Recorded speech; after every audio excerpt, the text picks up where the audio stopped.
Hello, welcome to Financial Modeling. My name is Wiz. This is specifically designed for Excel, although there could be many ways to do financial modeling besides Excel itself. Okay, without further ado, about me, my name is Wiz. I have about 5 years of training experience in financial modeling in MATLAB, RSS, and Excel, of course.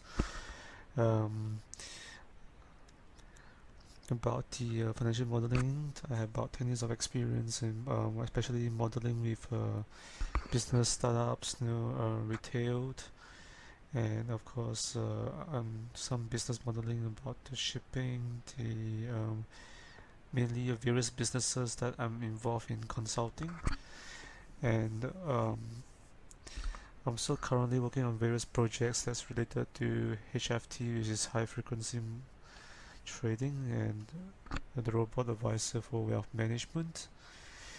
My motto for those people who want to learn about financial modeling or anything that's related to financial modeling, you have to really keep learning and experimenting with new innovations. Like you try to use things like macros, to run automation. So, and nowadays, financial modeling is not just about really just purely about Excel. It's also about how you get the information from other systems in the Excel to generate meaningful data modeling.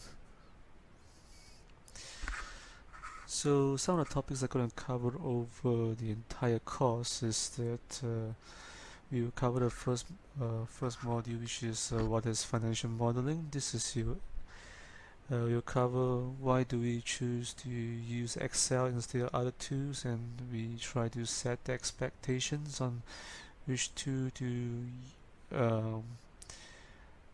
that we're going to focus on, and what kind of expectation in terms of the rules and the outcomes of the course itself.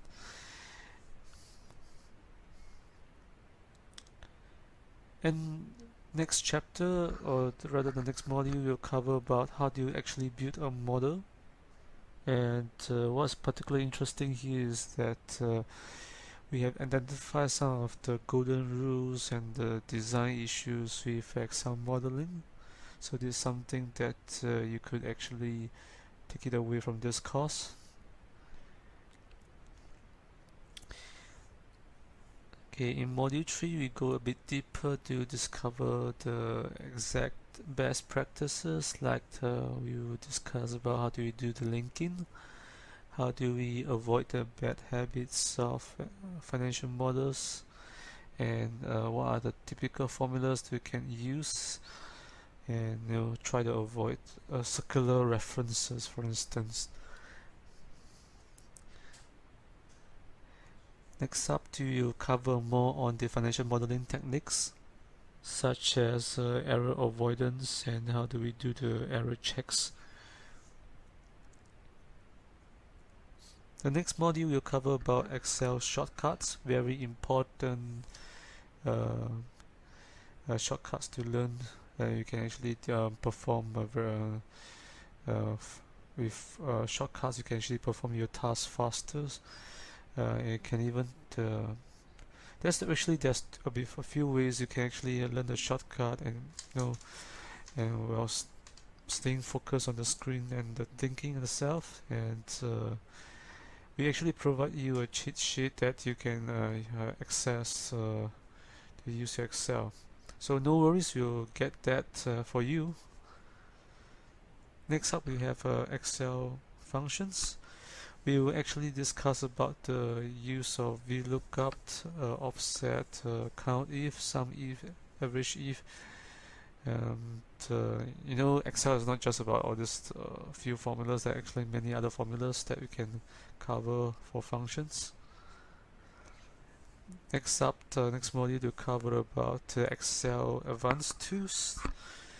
We will actually teach you how to set up arrays, how do you actually do transpositions, how can you actually perform the goal seeking, pivoting, and slicer.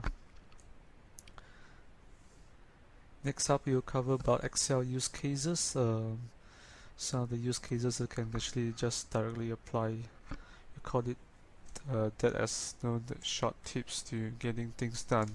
So a few things that we're gonna cover is like a payback period, and how can we do the weighted average cost of capital? How can we do depreciation?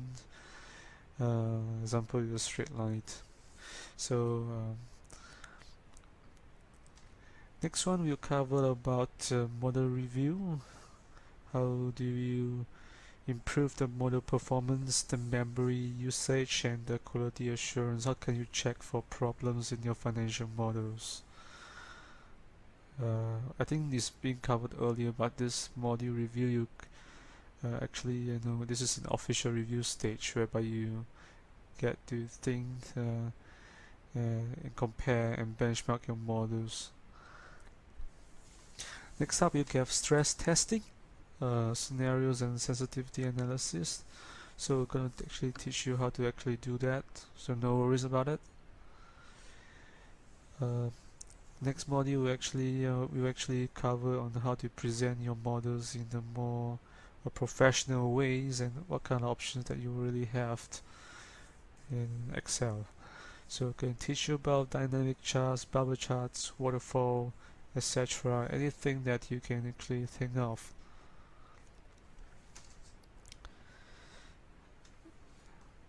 Excel models it's not just to create Excel model. There's a lot of the pre-knowledge you actually need to know. So you realize, earlier on we cover most of the technical issues so now we actually cover more to what goes behind those financial models. So business thinking is actually very important because if you're unable to tie the business value back to the financial models, then you have a hard time trying to convince your boss that this is the right financial model to use.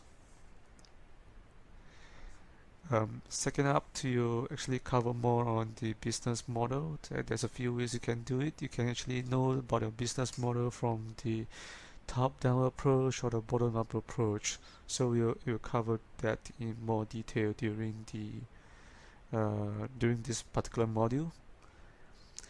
In every business that we need to do staffing, right? So basically here we're gonna actually go through how do you do financial models with budgeting and how do you actually manage costs. Next up, the very important of business that your boss will be asking you what's the forecast and sales and revenue model. So we will actually cover that in this module. About the cost of goods sold and inventory model, definitely you're gonna learn about how do you do effective model of product pricing and what kind of margin analysis that you can perform.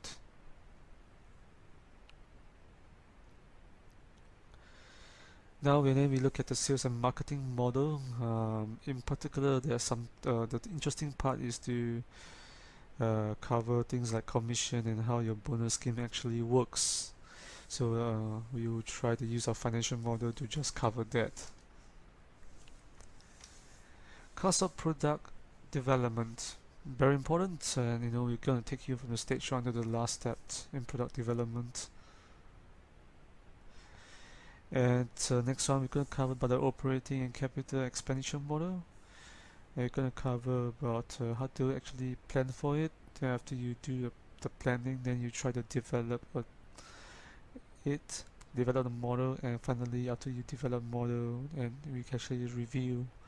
So a lot of factors actually comes into play when you come to do the operating and capital expenditure.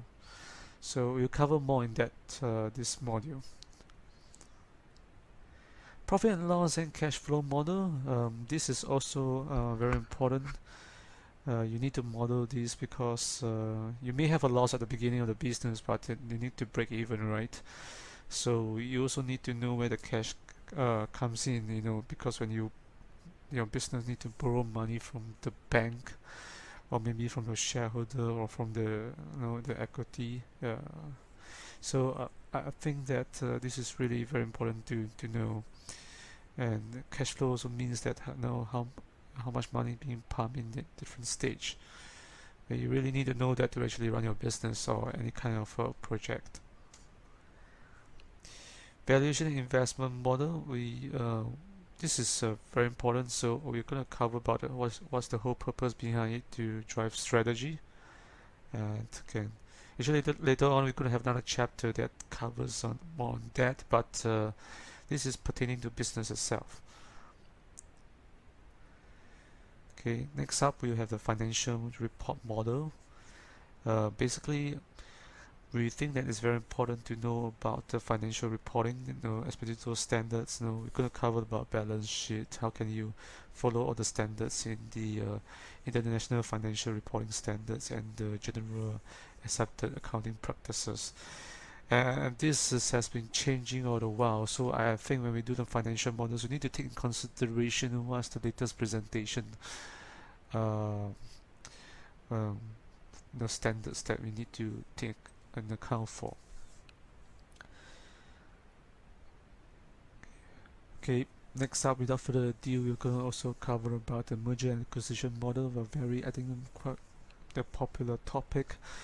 The world now actually changed from just driving purely business sales through marketing efforts and really product development. I think now the businesses in today's is actually more about merger acquisitions.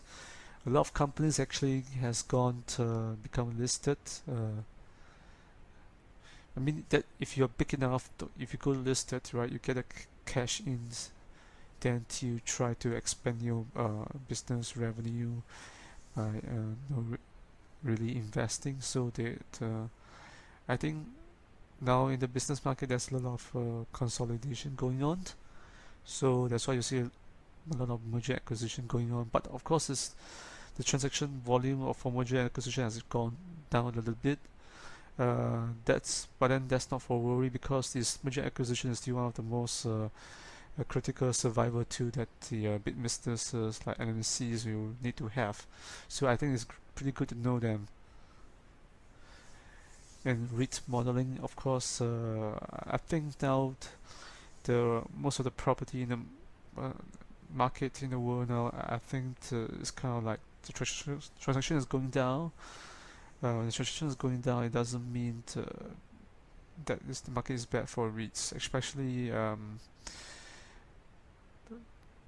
So we'll cover about how they actually do modeling. Of course, we're going to cover about some of the latest trends of how the asset management side actually managed to find a strategy out. So we're going to discuss about all these latest topics.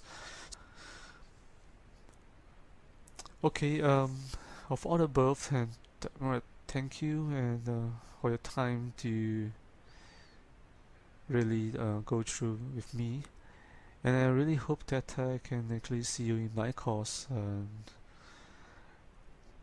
I think that by taking this course, you actually will learn a lot of things. We try to differentiate ourselves by really focusing on the industry relevance and staying updated. So we welcome feedbacks and constructive ideas. And with that, I really hope to see you again. Thank you.